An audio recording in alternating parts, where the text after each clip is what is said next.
Hello friends, welcome back to my YouTube channel. तो आज हम बात करने वाले हैं प्लांट फिजियोलॉजी का। हमारा फोटोसिंथेसिस है, उसका पहला लेक्चर हो चुका है और ये सेकंड लेक्चर है उसका। और इसमें हम बात करने वाले हैं फोटोसिंथेटिक पिगमेंट्स के बारे में। ठीक है, उसमें हमने थोड़ा ओवरव्यू देखा था कि फोटोसिंथेसिस कैसे होती है और क्यों होती है, बेसिक नीड क्या है उसकी, है ना। तो अब आगे इसमें हम लेक्चर 2 देखेंगे। तो कुछ फोटोसिंथेटिक पिगमेंट जो फोटोसिंथेसिस के लिए बहुत ज़रूरी हैं और कुछ ऐसे हैं जिनका रोल उनको एसेसरी पिगमेंट के रूप में होता है और कुछ ऐसे जिनके जो इसेंशियल हैं। ओके, तो इसके बारे में हम उनकी स्ट्रक्चर कैसे डिराइव्ड हैं और किस प्रकार के हैं, कितने कितने, और उनकी एब्जॉर्प्शन क्या है, उनकी वेवलेंथ किस पैरामीटर पे वो एब्जॉर्ब करते हैं, किस वेवलेंथ को, तो उसके बारे में हम बात करने वाले हैं। ओके,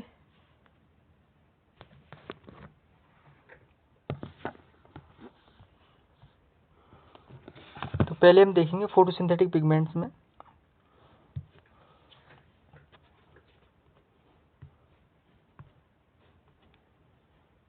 ओके, फोटोसिंथेटिक पिगमेंट्स ये हमारा टॉपिक है। ठीक, इन ऑक्सीजनिक फोटोसिंथेटिक ऑर्गेनिज्म 3 टाइप्स होते हैं। ठीक है, और फोटो पिगमेंट आर प्रेजेंट। ठीक है, 3 प्रकार के। कौन कौन से?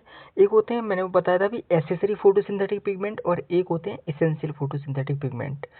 तो जो एसेसरी फोटोसिंथेटिक पिगमेंट्स होते हैं जिनमें आपका क्लोरोफिल बी और कैरोटिनॉइड्स एंड फाइकोविलेंस आते हैं। ठीक है, और जो आपका इसेंशियल फोटोसिंथेटिक पिगमेंट जो होते हैं, जो जरूरी हैं, वो होता है क्लोरोफिल ए। क्या होता है? Chlorophyll a. क्लोरोफिल ए हमारा इसेंशियल फोटोसिंथेटिक पिगमेंट है। Chlorophyll B, carotenoids and phycobilins are accessory photosynthetic pigment. Okay, चलो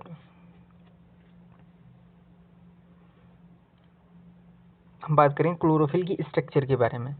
ठीक है, क्लोरोफिल की स्ट्रक्चर के बारे में बात करें। ठीक, found in all oxygenic photosynthetic organism. ठीक है, क्लोरोफिल ए, इसके प्रकार हैं बी, सी एंड डी इत्यादि। These pigment molecule are lipid soluble. कैसे होते हैं? Lipid soluble.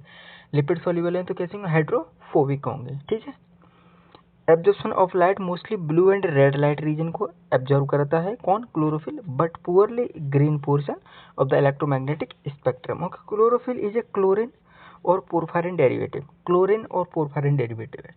कौन? क्लोरोफिल। ठीक है, तो क्लोरीन और पोरफायरिन की क्या स्ट्रक्चर है बेसिक, और क्या क्या उसमें इंपॉर्टेंट पॉइंट हैं, कौन सा बॉन्ड प्रेजेंट होता है। तो कभी कभी क्या होता है कि आपको पूछ लिया जाता है 2 नंबर। अगर आप CSIR का एग्जाम दे रहे हैं तो आपको डायरेक्ट पार्ट बी में क्वेश्चन आ जाएगा, और अगर आप नेट IIT गेट दे रहे हैं, IIT जैम दे रहे हैं, और कोई भी इंट्रेंस एग्जाम लिख रहे हैं अगर, तो उसमें आपको पूछ लिया जाता है। ठीक है, कौन सा पॉइंट कहाँ पर प्रेजेंट होता है। तो इसीलिए मैंने इस टॉपिक को इम्पोर्टेंट समझा और आपके सामने ले आया। ओके, चलिए देखते हैं क्लोरीन और पोरफायरिन के बारे में। Chlorine a large heterocyclic aromatic ring. ठीक है, हेट्रोसाइक्लिक और एरोमेटिक है। पहले ही क्लियर कर दूं, एरोमेटिसिटी क्यों आई है? क्योंकि इसमें पाई डबल बॉन्ड करेक्टर पाया जाता है। ठीक, तो उसकी वजह से क्या आएगी? एरोमेटिसिटी आएगी। ठीक है, कंसिस्ट ऑफ 3 पायरोल रिंग। ठीक, एक chlorine, 3 pyrrole and 1 pyrroline linked together, 4 methylene linkage, methine linkage. ठीक है, 4 मिथाइन लिंकेज के थ्रू अटैच होते हैं। क्या?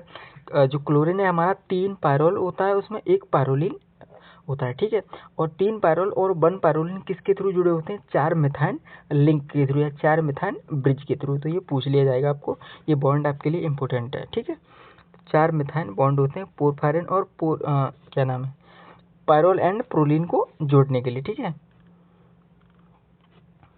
इन पायरोल 5 एटम्स पाए जाते हैं। पायरोल रिंग में 5 एटम्स पाए जाते हैं, जिनमें 4 कार्बन होते हैं और 1 नाइट्रोजन होती है। जैसे यहाँ पे आपको दिखा, एक यहाँ होगा, एक यहाँ होगा, एक यहाँ होगा, एक यहाँ होगा। इधर कार्बन है तो 4 कार्बन हो गए, और 5वां एटम क्या है आपका? नाइट्रोजन। ठीक है, तो वही लिखा है, इन पायरोल 5 एटम्स होते हैं जिनमें 4 कार्बन होते हैं और 1 नाइट्रोजन होती है। Most of the chlorophyll is chlorine derivative. ठीक है, ज़्यादातर क्लोरोफिल कैसे हैं? क्लोरीन डेरिवेटिव हैं, और कुछ क्लोरोफिल ऐसे हैं जो पोरफायरिन डेरिवेटिव हैं। तो क्लोरीन डेरिवेटिव क्लोरोफिल के जो एग्जाम्पल है वो क्या है? वो आपका chlorophyll A, B and D. ये कैसे? क्लोरीन डेरिवेटिव क्लोरोफिल मॉलिक्यूल्स हैं। और अब इसमें क्या रह गया है आपका? रहेगा क्लोरोफिल सी। क्लोरोफिल सी आपका क्या हो जाएगा? पोरफायरिन डेरिवेटिव हो जाएगा। ठीक है, अब हम देखते हैं पोरफायरिन की स्ट्रक्चर के बारे में। पोरफायरिन कंसिस्ट ऑफ चार पायरोल रिंग्स की दौर कंसिस्ट होता है, ठीक। If reduction of one pyrrole ring, अगर एक पायरोल रिंग को हटा दें, double bond in the porphyrin ring lead to a chlorine, ठीक है। अगर पोरफायरिन की स्ट्रक्चर में से वन पायरोल रिंग के डबल बॉन्ड को अगर आप हटा दोगे तो वो क्लोरीन हो जाएगा, ठीक है। उस स्ट्रक्चर का थोड़ा सा डिफरेंस आता है उसमें, और ज़्यादा कोई क्लोरीन और पोरफायरिन में ज़्यादा डिफरेंस नहीं है, ठीक है। वही porphyrin and chlorine show aromatic character due to presence of highly conjugated pi system, ठीक है। मैंने क्या बताया था, एरोमेटिसिटी जहाँ आएगी क्या हुआ, पाई डबल बॉन्ड आ जाएगा, ठीक है। तो उसी की वजह से एरोमेटिसिटी आती है क्लोरीन और पोरफायरिन में, ठीक है। ये क्लोरीन आपका कैसा है, लिपिड सॉल्युबल है, यानी हाइड्रोफोबिक है, ठीक। तो आगे बढ़ते हैं। Magnesium is covalently bound with दो nitrogen atom and coordinately bound with other two nitrogen. वो हम स्ट्रक्चर में अभी देखेंगे उसके बाद में ये लैंग्वेज इसमें काम आने वाली है, ठीक। वन साइक्लोपेंटेनॉन रिंग जो 5 है is attached to by pyrrole third. ये क्वेश्चन पूछ लिया जाता है, ये क्वेश्चन बहुत ज़्यादा इंपॉर्टेंट है। अगर मैं इस लाइन को बहुत इंपॉर्टेंट बोलूँ तो ये मोस्ट इंपॉर्टेंट लाइन है। वन साइक्लोपेंटेनॉन रिंग 5 जो है अटैच्ड बाय पायरोल की थर्ड रिंग से अटैच रहती है, ठीक है। 5 रिंग 4 से अटैच नहीं रहती है। जब हम स्ट्रक्चर देखेंगे तो क्लियर कट मैं आपको दिखाऊंगा कि वो रिंग थर्ड से अटैच रहती है। रिंग थर्ड किसकी होगी, एक क्लोरीन की होगी या पोरफायरिन की होगी, ठीक है। तो यहाँ पे किसके बारे में बात हो रही है, पायरोल रिंग। तो हम इसमें पोरफायरिन के बारे में बात कर रहे हैं। तो पोरफायरिन में जो आपका जो रिंग 5 है वो रिंग थर्ड से अटैच रहता है पायरोल की, ठीक है। At ring fourth, a propionic acid group forms an ester with an alcohol and phytol, a tetraterpenoid alcohol, ठीक है। वो phytol रिंग के बारे में बात कर रहा है। उसमें जो आपकी जो टेल पाई जाती है वो टेल ग्रुप 4 यानी पोरफायरिन यानी पायरोल रिंग 4 में पाई जाती है। जो टेल होती है वो पायरोल रिंग 4 में पाई जाती है, ठीक। Phytol is consist of long branched hydrocarbon chain with one carbon double bond carbon पाया जाता है, ठीक है। अभी हम स्ट्रक्चर में सारा का सारा देखें, अभी थोड़ा लैंग्वेज पढ़ लेते हैं। It is drive from 4 isoprene unit जो 20 कार्बन की होती हैं, ठीक है। एक आइसोप्रीन में 5 कार्बन होते हैं और चार यूनिट है तो कितना होगा, 20 कार्बन हो गया, ठीक। Chlorophyll C is unusual because it do not have a isoprenoid tail. Chlorophyll C isoprenoid tail नहीं रखती है, ठीक है। तो ये भी आपके लिए पॉइंट इंपॉर्टेंट है। मैं ये कह सकता हूँ कि ये वाली क्लास आपके लिए बहुत ही इंपॉर्टेंट होने वाली है, आपका बेस क्लियर करने के लिए, आपका बेस मजबूत करने के लिए, क्योंकि यहाँ से क्वेश्चन डायरेक्ट गेट में आईआईटी एग्जाम में और सीएसआई नेट के पार्ट बी में 2 नंबर में क्वेश्चन डायरेक्टली हिट करेगा, ओके। तो आपको आना चाहिए ये ऑलरेडी, ठीक है। तो जो जैसा ये पीडीएफ लिखा हुआ है एज इट इज आप लोग आराम से इसको पढ़ लीजिएगा, एक दो बार आराम से देख लीजिएगा, याद हो जाएगा, ठीक है। तो अभी हम स्ट्रक्चर देखेंगे जिसके बारे में हम इतना कहानी पढ़ रहे थे, तो वो स्ट्रक्चर है हमारा ये, ठीक। तो आप यहाँ पे अगर पायरोल की रिंग की देखोगे तो ये फर्स्ट रिंग है, then second, third and fourth, ठीक। 4 रिंग होगी हमारी। बीच में हमारा सेंट्रल एटम क्या हो गया, सेंट्रल एटम हो गया हमारा मैग्नीशियम, ठीक। मैग्नीशियम में हमने पढ़े थे 2 क्या नाम कोवेलेंट बॉन्ड होते हैं और 2 कोऑर्डिनेटेड बॉन्ड होते हैं। तो जो कोवेलेंट बॉन्ड है वो first one is, second one is this, क्या है, कोवेलेंट बॉन्ड है। और coordinate bond this and this, okay. तो इसमें 4 बॉन्ड पाए जाते हैं मैग्नीशियम, ठीक। तो 2 कोवेलेंट बॉन्ड होते हैं और 2 कोऑर्डिनेटेड बॉन्ड होते हैं, ठीक। और ये जो आपका रिंग तो आपको समझ में आएगा, ये पायरोल रिंग 1 है, ये सेकंड है, ये थर्ड एंड फोर्थ है, ठीक। तो मैंने आपको पढ़ाया था कि पायरोल रिंग जो होती है वो फिफ्थ किससे जुड़ी होती है, साइक्लोपेंटेनॉन रिंग जिसे बोलते हैं। साइक्लोपेंटेनॉन किससे जुड़ी होती है, रिंग थर्ड से जुड़ी होती है। किससे अटैच रहती है, रिंग थर्ड से अटैच रहती है, ठीक है। तो मैग्नीशियम 2 कोवेलेंट बॉन्ड और 2 कोऑर्डिनेटेड बॉन्ड, ठीक है। Between pyrrole ring 4 methyne bridge होते हैं। कौन से ब्रिज हैं ये 4, देखने की कोशिश करेंगे। 1 एंड 2 के बीच में पहला मेथाइन ब्रिज, ठीक। पहला मेथाइन ब्रिज किसके बीच में होगा, फर्स्ट एंड सेकंड के बीच, एंड सेकंड दूसरा और तीसरी रिंग के बीच में होगा, ठीक। एंड थर्ड जो होगा आपका थर्ड और फोर्थ के बीच में होगा, and fourth first and fourth के बीच में होगा। तो ये आपके 4 मेथाइन ब्रिज हो गए या 4 मेथाइन बॉन्ड हो गए, ऐसे भी कह सकते हैं, जो पहले भी हमने वो किसी लैंग्वेज में देखा था। तो मैंने आपकी जो टेल बताई थी वो किससे अटैच रहती है, रिंग 4th से अटैच रहती है, और रिंग 3rd से कौन सी अटैच रहती है, साइक्लोपेंटेनॉन रिंग 5। ओके, ध्यान रखना इस पॉइंट का। ओके, आइसोप्रोपेनॉन मॉलिक्यूल 5 कार्बन डिराइव्ड है।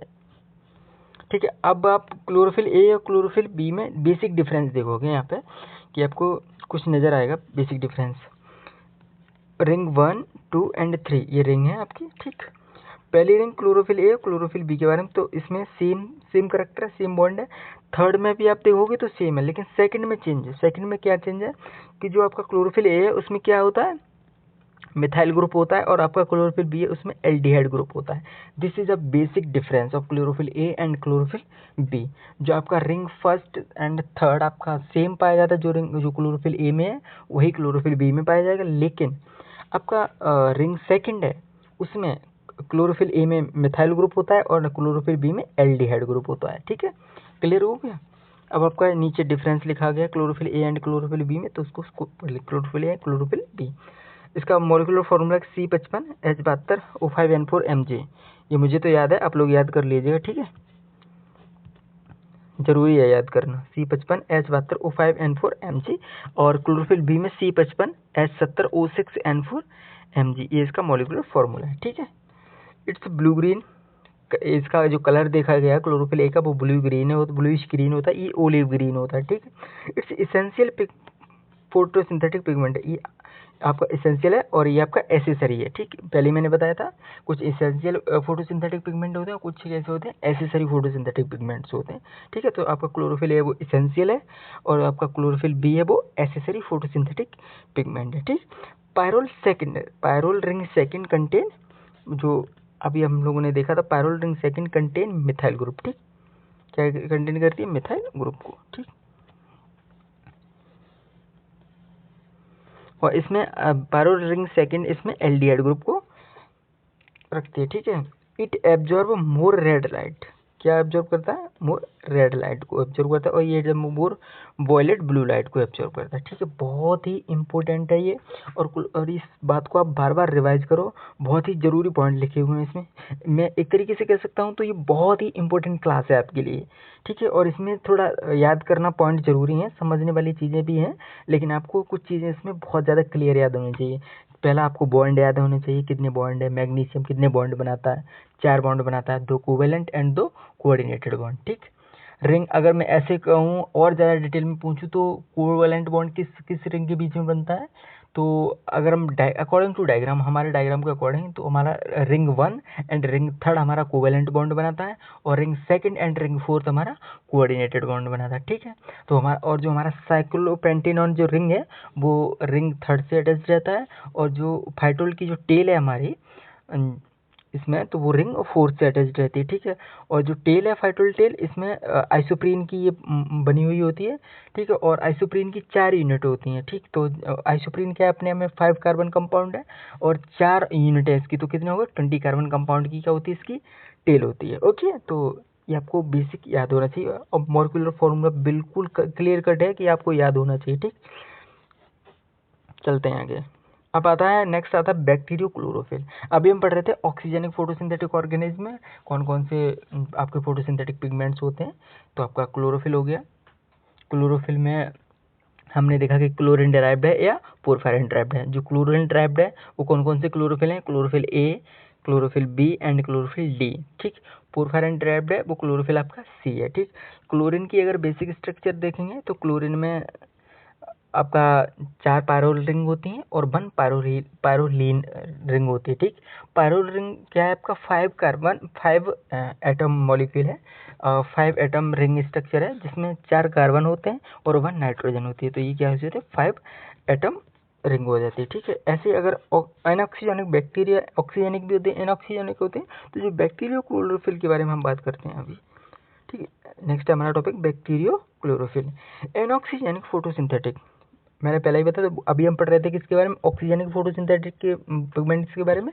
अब ये बैक्टीरियो क्लोरोफिल के बारे में पढ़ेंगे, वो क्या है हमारा एनऑक्सीजनिक फोटोसिंथेटिक ऑर्गेनिज्म कंटेन दैट। ठीक, बैक्टीरियो क्लोरोफिल क्या क्या क्या कंटेन करते हैं, एनऑक्सीजनिक फोटोसिंथेटिक ऑर्गेनिज्म। टाइप क्या है इसके, bacteriochlorophyll A, B, C, D and E. ठीक है, 5 प्रकार के। ठीक है, bacteriochlorophyll molecule absorb more light at longer wavelength as compare to chlorophyll molecule. अब यहाँ समझेंगे। हमने कल देखा था एक फोटोसिंथेटिक रीजन था, फोटोसिंथेटिक एक्टिव रीजन, जिसे पार रीजन मैंने बोला था। तो उसकी जो एब्जॉर्प्शन की जो वो थी, जो मैंने पार रीजन आपको बताया था, वो रेंज थी उसकी फोटोसिंथेटिकली एक्टिव रीजन, पार रीजन जिसे बोलते हैं, वो गया था 400 नैनोमीटर टू 500 नैनोमीटर था, ठीक, टू 700 नैनोमीटर। फोटोसिंथेटिकली एक्टिव जो रीजन था हमारा 400 टू 700 नैनोमीटर की उसकी क्या थी, रेंज थी, ठीक। अब इसमें बैक्टीरिया क्लोरोफिल में क्या होता है कि इसकी जो ऑब्जर्वेशन की जो रेंज है वो compare to chlorophyll, compare to oxygenic chlorophyll molecule इसकी ज़्यादा है। मतलब ये ज़्यादा हायर वेवलेंथ को ही एब्जॉर्ब करता है, ठीक है। हायर वेवलेंथ की लाइट को ये एब्जॉर्ब करता है, कौन, बैक्टीरियो क्लोरोफिल मॉलिक्यूल। तो क्या मैं ये कह सकता हूँ कि जो ऑक्सीजनिक फोटोसिंथेटिक ऑर्गेनिज्म होते हैं वो जो लोअर वेवलेंथ की लाइट होती है उनको एब्जॉर्ब करते हैं, और जो एनऑक्सीजनिक फोटोसिंथेटिक ऑर्गेनिज्म होते हैं वो हायर वेवलेंथ की लाइट को एब्जॉर्ब करते हैं, ठीक, कंपेयर टू एक दूसरे के कंपैरिजन में, ठीक। तो bacterial chlorophyll molecule absorb more light at longer wavelength, ठीक, as compare to chlorophyll molecule.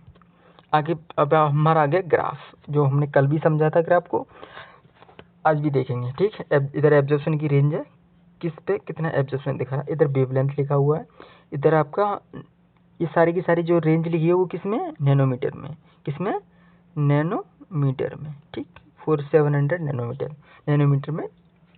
तो अगर डायग्राम को देखें तो ये क्लोरोफिल ए है जो 400 पर भी आपका एब्जॉर्प्शन रेंज दिखा रहा है लगभग। अगर क्लियर कट रेंज देंगे तो 430 पे और 16 नैनोमीटर पे इसकी एब्जॉर्प्शन रेंज दिखाई देती है। यहाँ पर भी दिखाई है और आपकी यहाँ पर भी दिखाई है, किसने, क्लोरोफिल ए मॉलिक्यूल ने, ठीक। अब क्लोरोफिल बी को देखते हैं। तो क्लोरोफिल बी हमारा ये किससे 463 और 643 पे रेंज दिखाता है आपका।